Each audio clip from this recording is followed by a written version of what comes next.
Hi, everybody. I'm Doug Mack, and I guess I'm sure that most of you guys already know that. Well, welcome to Anatomy. I just wanted to invite you into my man cave and share some thoughts with you.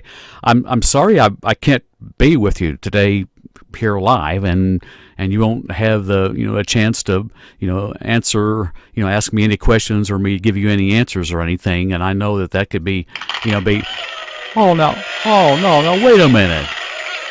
Oh, come on. Oh, man, come on now. A minute, you miss me. You really, really miss me, don't you? I mean, why were you clapping? But anyway, don't you miss me? Well, anyway, I am Doug Mack, and this is you are in the right room. This is Anatomy, and I just want, like I was saying, earlier, I just wanted to welcome you into my man cave, and just kind of let you know that I'd like to just sit and just chat with you guys a little bit, about the female reproductive system, and just as if we were live in class, as I normally do. You guys, that I'll just come in and just start, just breaking right into the lecture.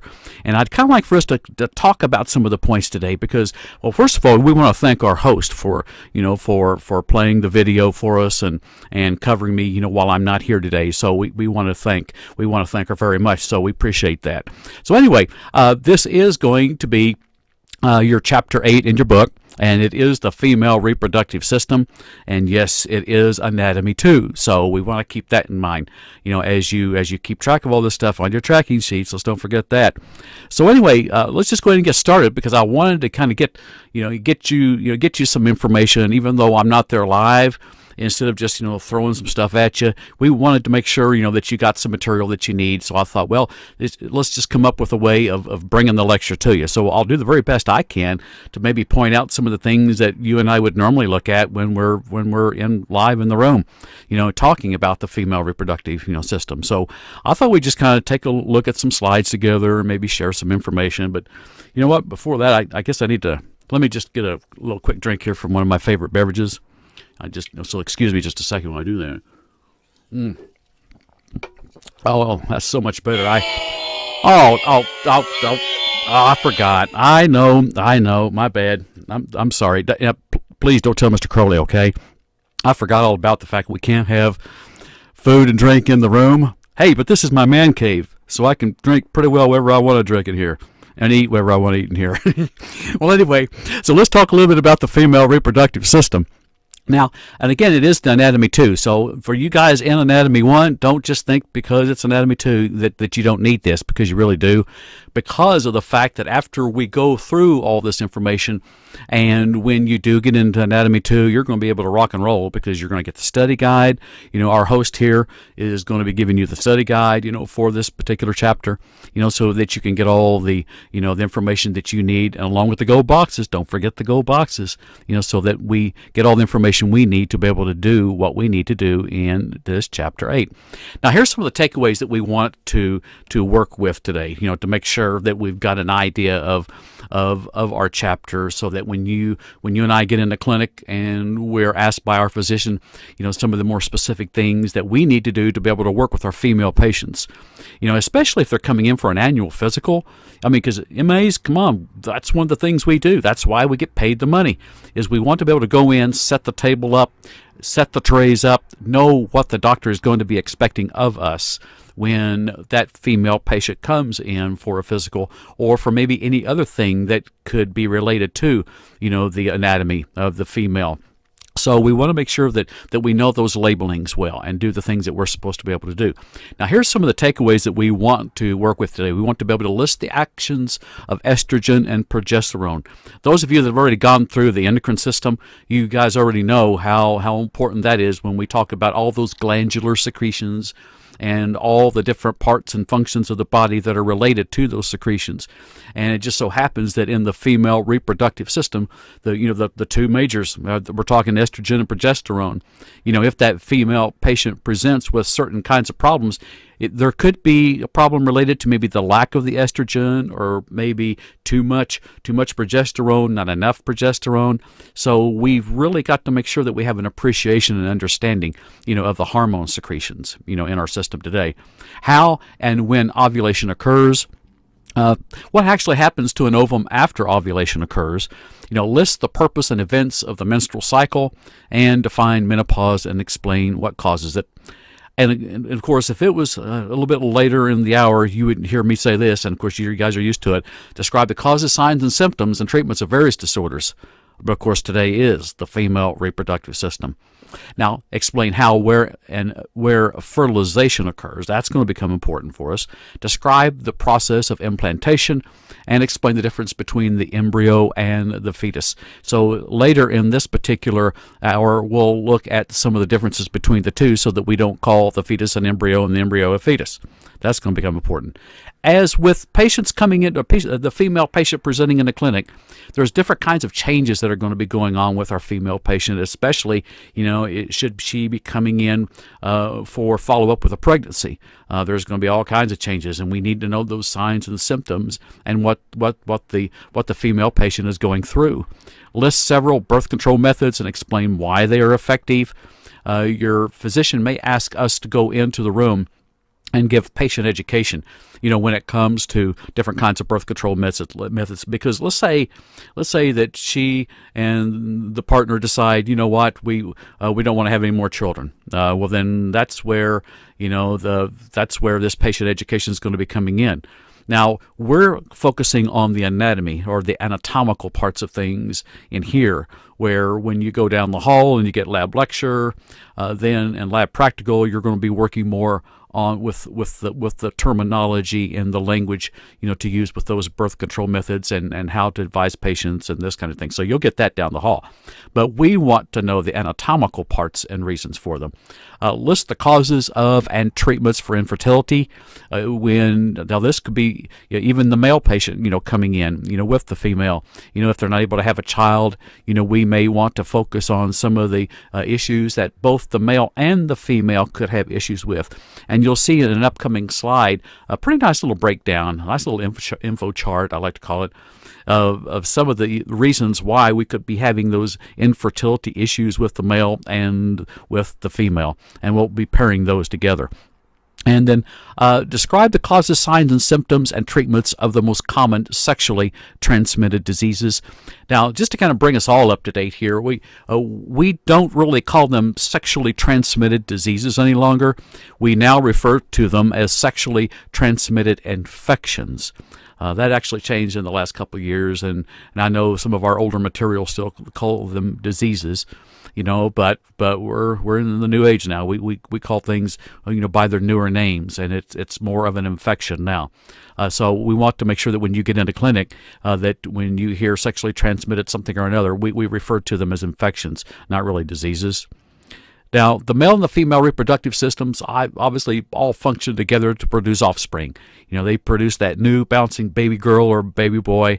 The female reproductive system nurtures developing offspring, and as we looked at on one of the previous slides, produce the important hormones. In other words, the estrogen and the progesterone become very important in the process. Now, let's talk about the ovaries. First of all, I want to know there's two of them. So there's two ovaries in the female reproductive system. And they're considered the primary sex organs for the female.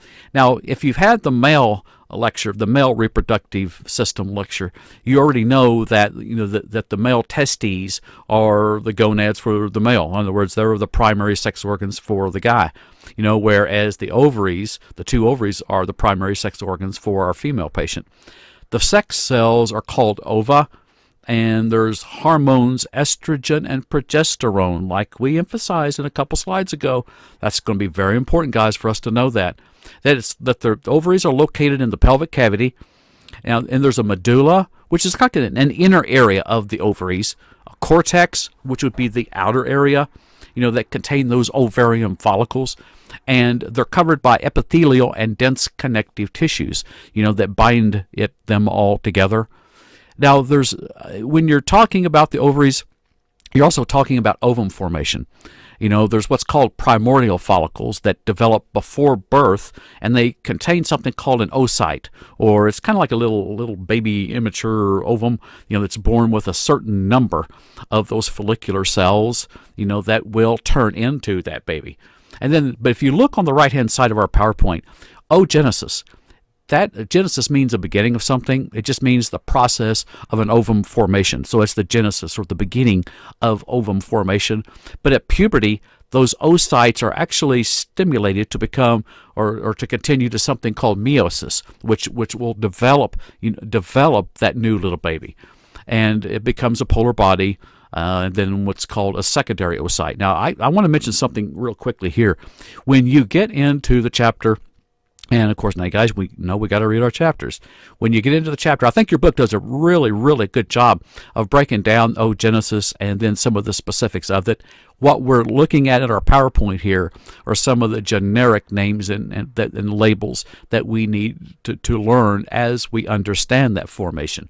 And when you read the chapter, after having gone through this PowerPoint, when you see the phrase oogenesis again, when you see ovulation and follicular cells, when you see these labels, then when you read your chapter, hopefully they'll just become a little bit more clear, because this is your first exposure probably to the material. And then as we get into the book, then that's going to bring them into a little bit better light. So that becomes important for us. Now, if fertilized, the oocyte will divide to form a mature fertilized ovum, and we're on our way for the baby. Now, the fallopian tube, the oviduct, it's a fringed, expanded end of the fallopian tube near the ovary. But do you know what the actual purpose of it is? It's actually designed to catch that ovum. In other words, when we watch our YouTube video on it, and when we go through the lecture again and I'm back, we'll watch a YouTube video that will actually show that, because I know most of us in here are visual learners. There's visual in the audio.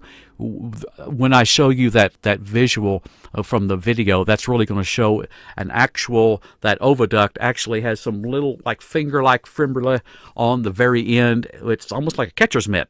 That's going to be used to actually catch that ovum and then take it up into the fallopian tube, where it's going to begin its journey, to become that baby.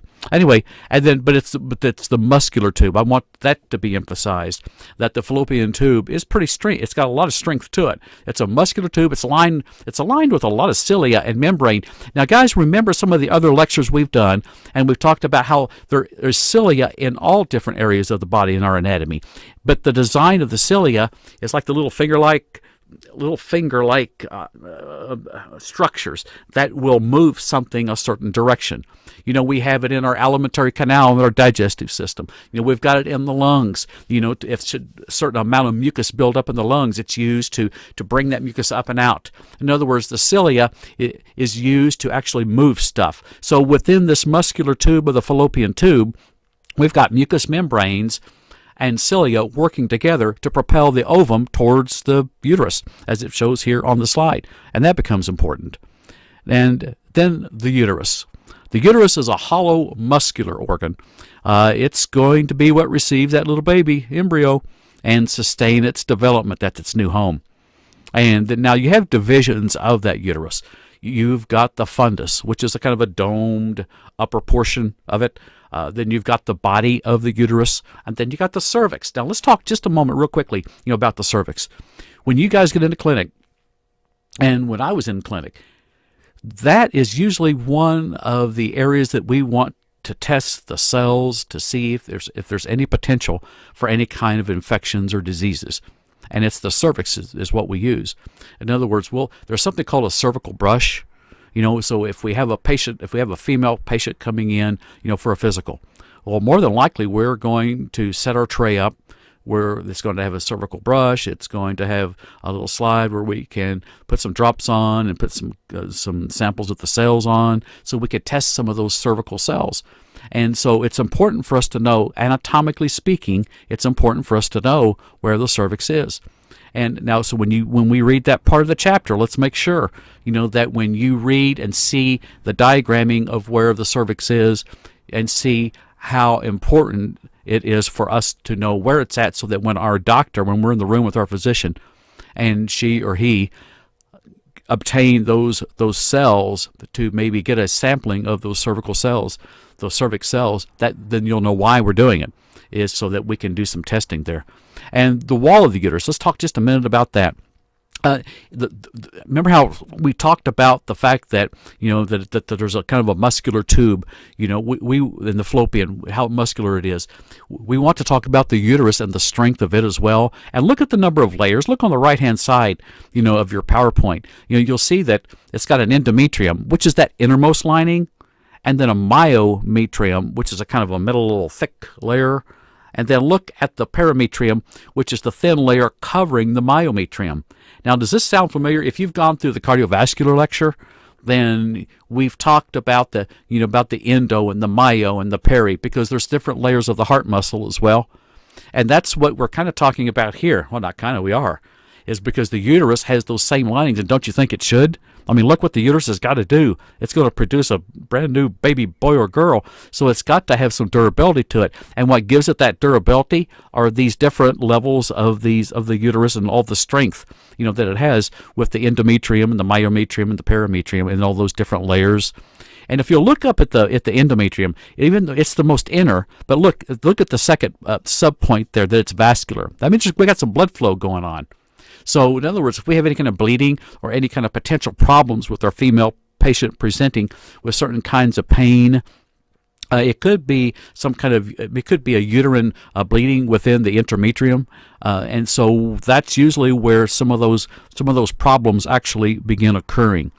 And that, of course, the myometrium starts building a little bit of that layer of that muscle outside of that, and then the parametrium is that which actually covers some of the most of the myometrium. And look what the last subheading there under parametrium says. It secretes serous fluid to coat and protect the uterus. So it's kind of like the oil in an engine of a car. In other words, it's more of a lubricant purpose. So all of these features within the endometrium and the myometrium and the parametrium work together, for the protection of the uterus.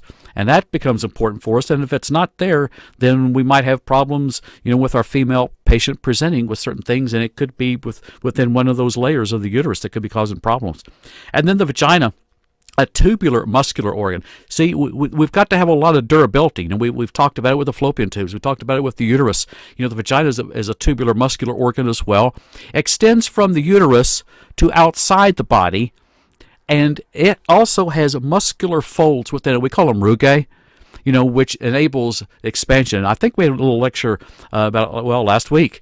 We talked about, how maybe lungs expand, or there's flexibility. We've got to have a membrane that can expand and contract, and it's that rugae, kind of like folds in an accordion. You can break an accordion back and forth, and it makes beautiful music. Well, that's kind of like rugae, because it's got those folds that can be expanded and contracted. And the whole idea behind the muscular folds is to receive the erect penis, and which is the passage for delivery of offspring and uterine secretions. And of course, now look at the wall of the vagina. Innermost muscular layer, middle muscular layer, outer fibrous layer. Does that look familiar? Look what we just talked about with the uterus. Remember how the different levels, different layers?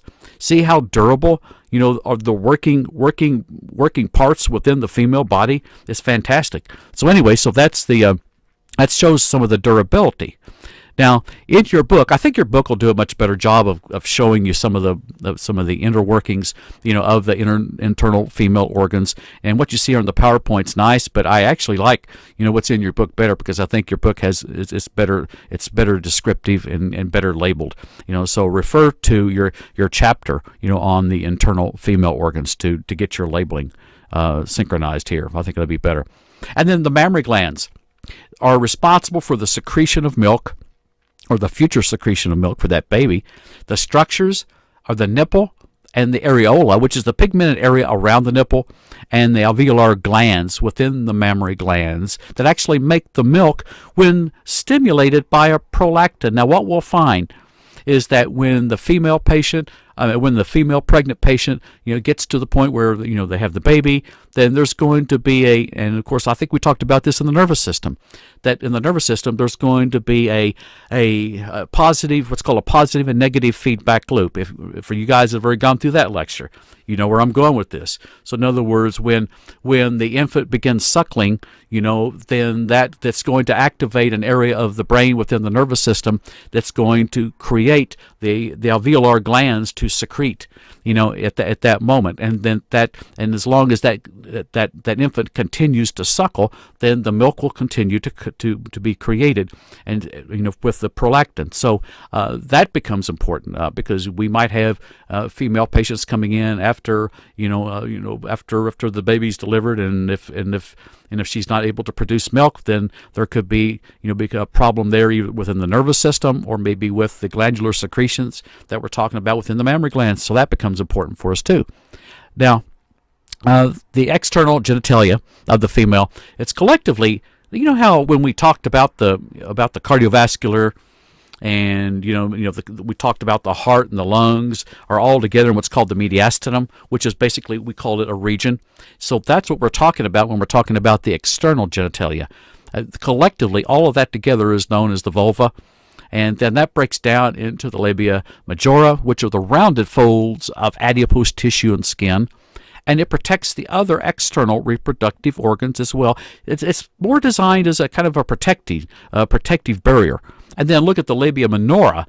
Now here we're talking a little bit more vascularity, and when you got vascularity, you got more sensitivity and more feeling. So the labia minora, the folds of skin between the labia majora, it's very vascular. I mean, it's a lot of blood flow, and it merges to form a hood over the clitoris. So keep that in mind when you have a female patient that might be presenting with certain kinds of pain in the vulva region. It could be something to do with the blood flow. It could, because it's very vascular, and if it's very vascular, it's going to be very sensitive and be a lot of nerve endings there to contend with. So, and then there's something called Bartholin's glands that secrete mucus during sexual arousal, which is again serves as a lubricant as well. Okay, and the clitoris anterior to the urethral meatus. Now, don't let all the 50-cent words get to working with you. When you get in your chapter, the chapter is going to make this much more clear. When it comes to anterior, inferior, and lateral. So don't let that bother you. Just know that this is what's basically the female erectile tissue. And it's rich in sensory nerves. In other words, we just talked and hinted to that vascularity. There's a lot of blood flow to the area, and when you have that blood flow, you're going to have a lot of richness of those sensory nerves in the area too. Now, the perineum. For those of you, and I know we've talked. There's several of you, that work in assisted living, and care centers, and that one of the bigger problems that we have, with those that we serve there, that sometimes hygiene, it becomes an issue, and which can become an infection. We can create a whole set of new problems, But the perineum is that area between the vagina and the anus. It's a region, another one of those regions underneath that we got to keep hygienically clean. But no, medically speaking, anatomically speaking, that's the perineum. So when you get into clinic and your doctor starts speaking, when she or he starts speaking of areas or infections or certain kinds of infections or treatments that we need to work with within the perineum, you'll know that, well, that's just between the vagina and the anus. And sometimes, the episiotomy is something that we'll use sometimes during the birth process to maybe create more space, for that baby to be brought into the world. Sometimes there needs to be more room. Sometimes we might have to do a surgical, excision, to create that, for our patient.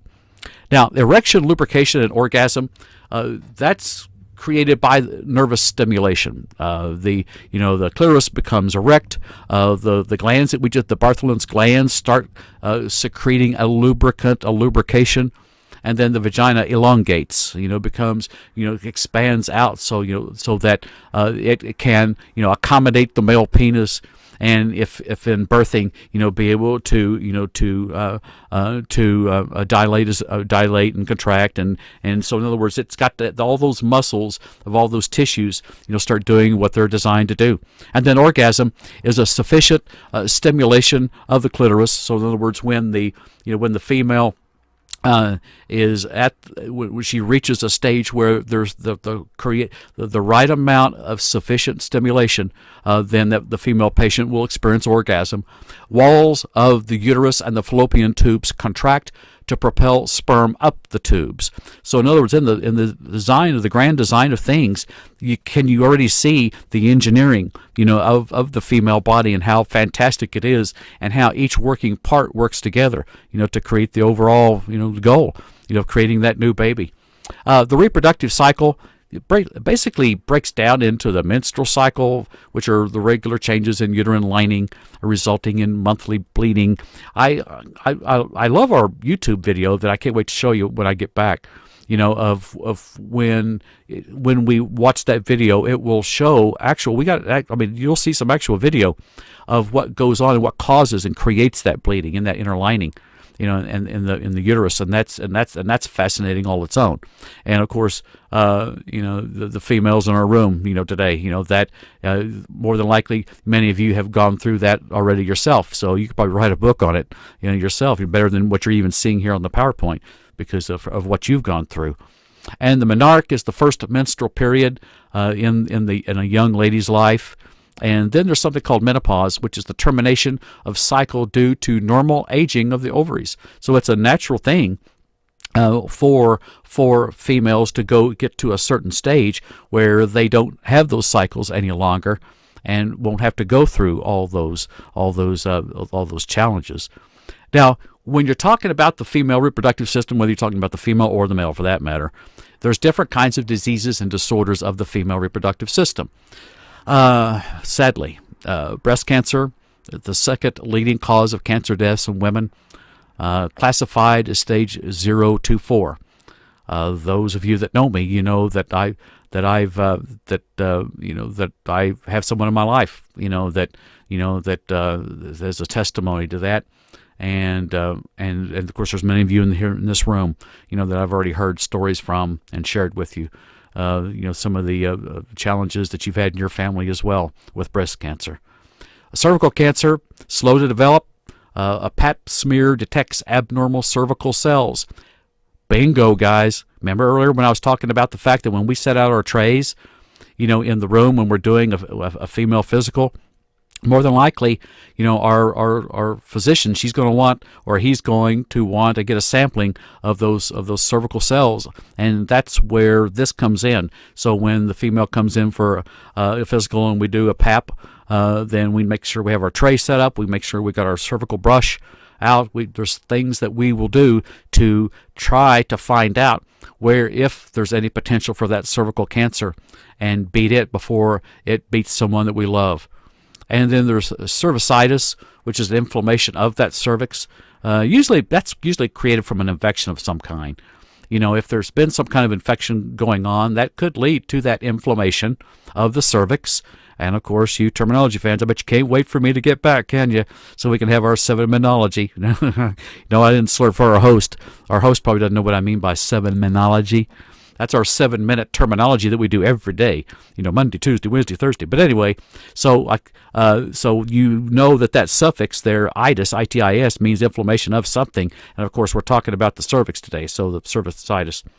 And then the dysmenorrhea condition with severe menstrual cramps that limit normal activities. And there might be some folks in this room that could probably write a book on that one too.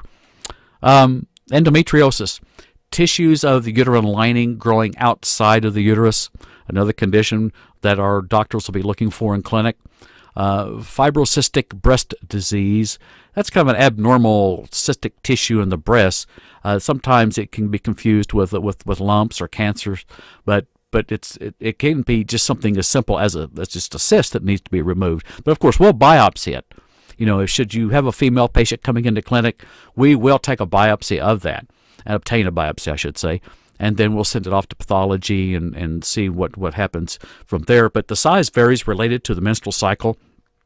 and it's common in 60% of women between 30 and 50. So see, it's not that's not a death sentence. That's just something that might be felt, in the physical, that we might want to take a closer look at, or that your physician might want to take a closer look and have it tested just to make sure to rule out anything that could be going wrong. And then there's fibroids, which are benign tumors in the uterine wall and affect about 25% of all the women in their 30s and the 40s.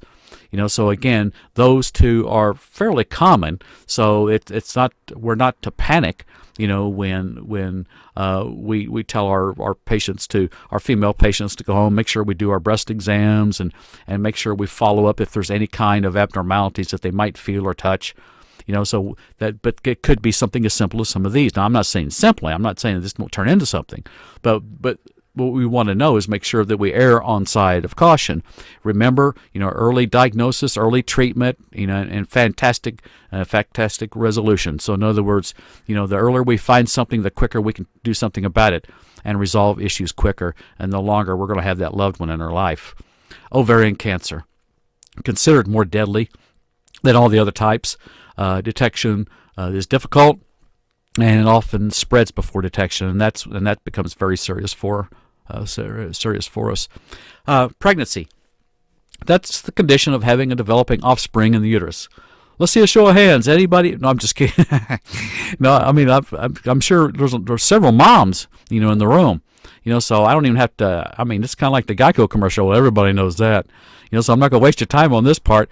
Fertilization, the process in which that sperm cell unites with an ovum, creating the pregnancy. And only one sperm cell penetrates that follicular cells and then the zona pellucida that surround the ovum cell membrane. And after the fertilization, the ovum releases the enzymes that cause that zona to become impenetrable to other sperm. I'm reading this, but you know what, guys? I can't wait to show you that video that we've got on here that shows you this process, because if you're like me, you're a visual learner. And if you're a visual learner, you like to see this process.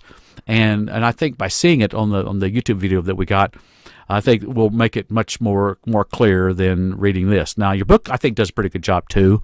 So I don't want to discount the book, but this is basically what fertilization is.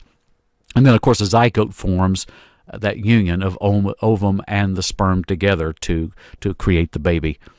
There's a prenatal period, which is that time before birth, something called a zygote that undergoes rapid mitosis. The first week after fertilization. Cleavage, which is rapid cell division. Morula, the ball of cells resulting from that cleavage, it's going to go down the fallopian tube to the uterus. It's going to take a little trip of its own and go down the fallopian tube to the uterus, where it becomes what's called a blastocyst, which implants in the endometrial wall, of it. And then that blastocyst, some of that inner cell mass is going to become our little baby girl or baby boy, and then others along with the cells from the uterus, from the placenta. The embryonic period, usually considered week 2 through 8. And then we have the inner cell mass that organizes into the 3 primary germ layers, ectoderm, mesoderm, and endoderm, and then starts creating the placenta, and it goes then the umbilical cord and the yolk sac, and it's the most internal organs and external structures of that embryo, that's being created. The prenatal period lasts about 3 months. The fetal brain cells rapidly divide. The gastrointestinal and the respiratory systems are usually the last to develop, because we have all the other creation going on, but the upper and lower GIs and the respiratory, the breathing, is usually one of the last parts of the puzzle to put together.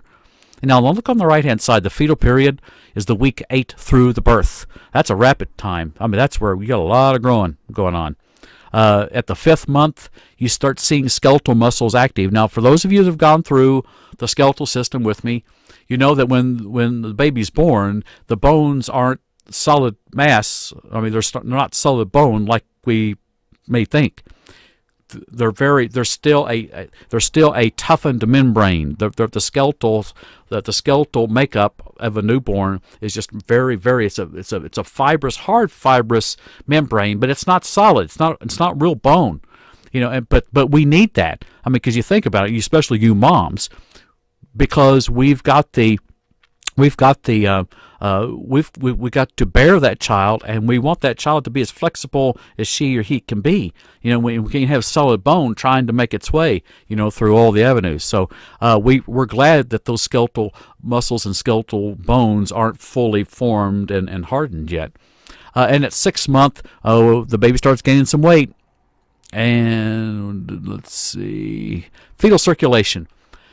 There's a lot of vascularity in the fetal circulation. With the placenta and the umbilical cord vessels carry out the exchange of those nutrients, oxygen, and the waste products. And then they start having unique differences, that form that circulation. I'm not going to read the rest of this on the slide because I think your book does a better job of explaining that vascularity at that point in fetal circulation better than this. And there's different kinds of hormonal changes. Moms, you know that, right?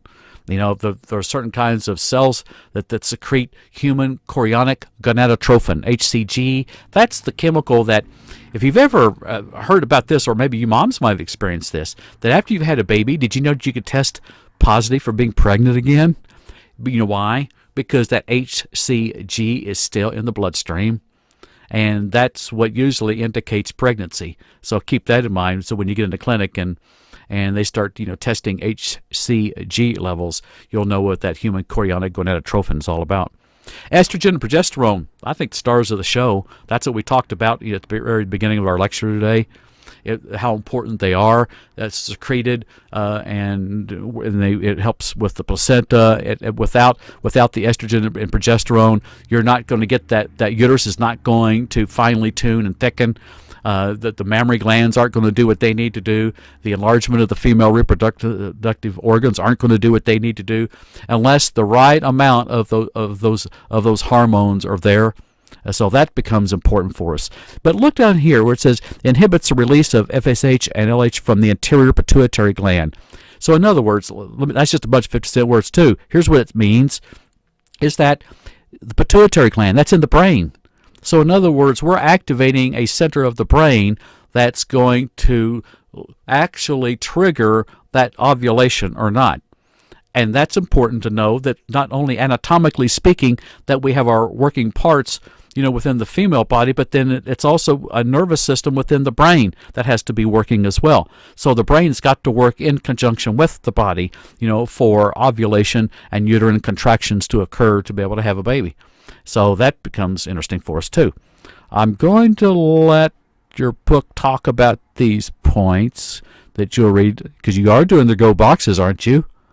I'm looking around the room. No, I'm not looking around the room. I'm not looking around the room. So anyway, but I want to make sure that you cover those things in your gold boxes, and make sure you do them. Anyway, the birth process.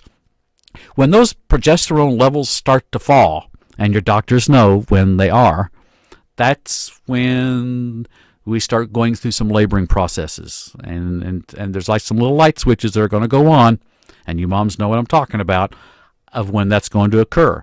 Things called prostaglandins are secreted by the uterus that's going to stimulate those uterine contractions. The uterine contractions stimulate the posterior pituitary gland, remember, in the brain, that's going to release the oxytocin. And then the oxytocin is going to stimulate the uterine contractions as well. And the birth process, 1, dilation, in 3 stages. First, dilation. The cervix thins and softens, which we want it to do, and that lasts about 8 to 24 hours, give or take a few hours, or in some cases days. Have any of you moms ever had situations where it's gone longer than what you're seeing up here on the PowerPoint? Oh yeah, so you know what I'm talking about. Well, I haven't done it. I was in clinic too, so I've heard some female patients go through that, so I know. Anyway, then there's something called parturition, which is the actual birth. It says it may take 30 minutes or less, or it's free. No, I'm just kidding. It's not a pizza, is it? It's not a pizza, 30 minutes, or it's free. But anyway, it may take 30 minutes or less. I bet some of you moms can argue that one too, can't you? So keep that in mind. And then the placental stage. 10 to 15 minutes after the birth, the placenta separates from the uterine wall and is expelled. So that's a nice way of saying that it's just basically going to be removed, and that'll take care of that. Then you got the postnatal period. which is a 6-week period following birth. So you'll have, post-birth follow-up. They'll be coming in and we'll be checking the female mom, and checking the mom and just seeing how she's doing. And because got a little postpartum thing going on. There's a neonatal period, which is the first 4 weeks. The neonate is adjusting to life outside the uterus. And now the milk production and secretion, prolactin. That's the production of the milk. Remember, we talked a little bit earlier about how there's a nervous system thing going on that's going to do a positive and negative feedback loop thing where, if the infant is suckling, it's going to continue as long as the suckling continues, and that will keep it going with the positive and negative feedback loop. We'll talk more about that, when we get into that lecture. But anyway, the prolactin is the production of the milk. The oxytocin is the ejection of the milk from the mammary gland ducts. And then that production is going to continue as long as the breastfeeding continues. Again, that's that positive and negative feedback loop concept, that we had in one of the previous lectures. So that kind of brings that a little bit more home for us, I think. And contraception. We're hanging there, guys. We're just about done. Did you hear that, host? You're about ready to take a break, aren't you? I bet you are. Anyway, the contraception. Now, I'm not going to read all these about contraception. Now, you know why?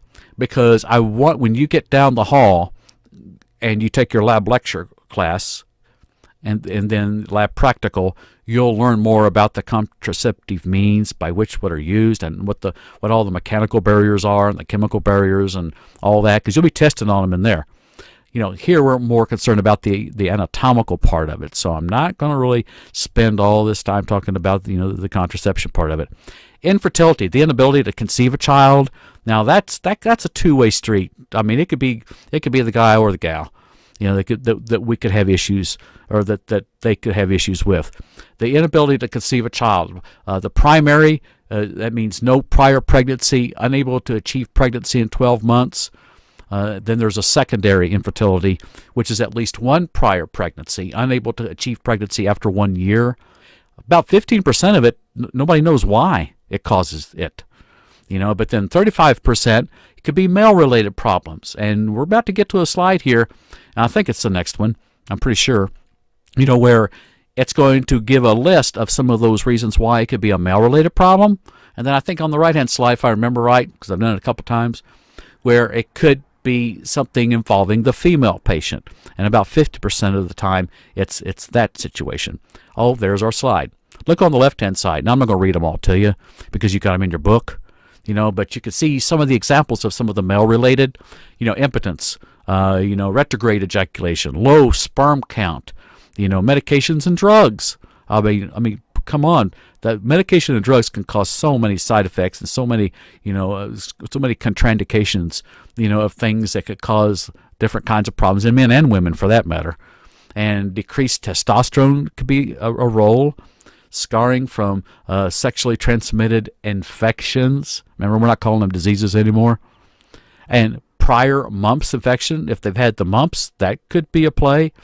Inflammation of epididymis or the testes. There could be a problem, in the primary sex organs of the male, the testes, the gonads of the male, where there could be inflammation or problems that need to be tested as well. But then the female, because that's who we're talking about today, there could be scarring from some of those sexually transmitted infections from the past. Pelvic inflammatory disease. They're not eating well.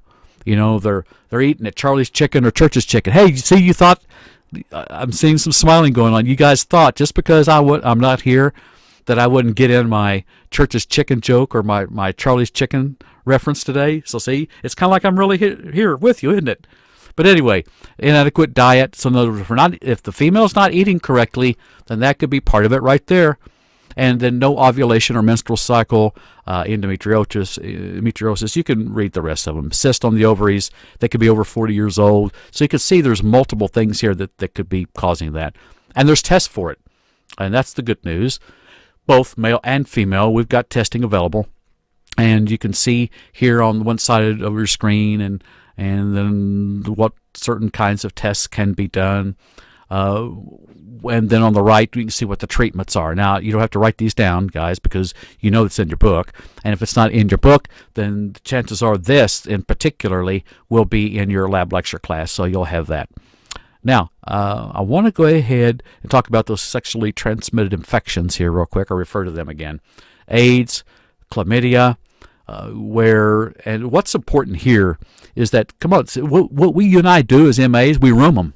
We room the patients. When we room them and we get them on the wonderful table in that nice little warm gown, we ask them, why specifically am I seeing you today? We're going to try to draw out of them some of the CSI clues as to what, if there is a potential for one of these infections. We'll ask if they have any kind of discharge.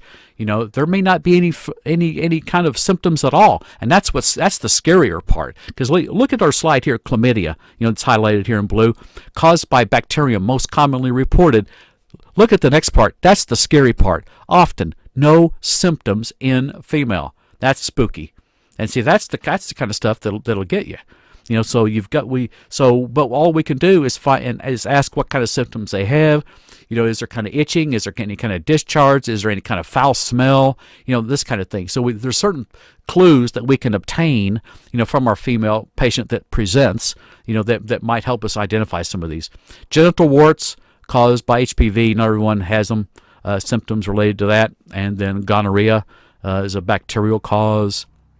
Herpes, pubic lice, syphilis, trichomoniasis. Basically, what we're wanting to find out, if there's any kind, is ask that patient, what brought you in here? Because they're not coming to see you just because it's a nice sunny day outside.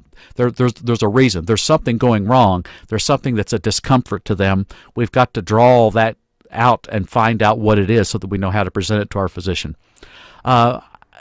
In summary, we talked about where the ova originates from the follicles. We're not going to go back through all that again because you're going to read your chapter, right? So you're going to read your chapter. You're going to do your go boxes. We talked about estrogen and progesterone, how important the hormones are, when it comes to this. So that becomes important for us. And menopause and the diseases of the female reproductive system, that becomes really important for us. Fertilization. We discussed it. We talked about, pregnancy. We talked about hormonal changes, some of the contraceptive methods that are going on. That's basically it, guys. I think I really appreciate you taking the time to listen to this, and once again, thanks to the host, for sharing your time and helping the students today and helping me out. And it'll be fun to get back with you guys next week and we'll watch those YouTube videos and kind of get going on that, kind of go back into more detail when we come back to this again.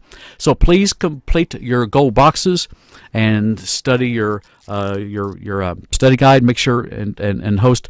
I hope I've left those out for you, so that you can hand those out to the students so they can complete the questions on those and get that going. So that's about all I've got, guys. It's time for me to get back to my man cave and enjoy my favorite beverage.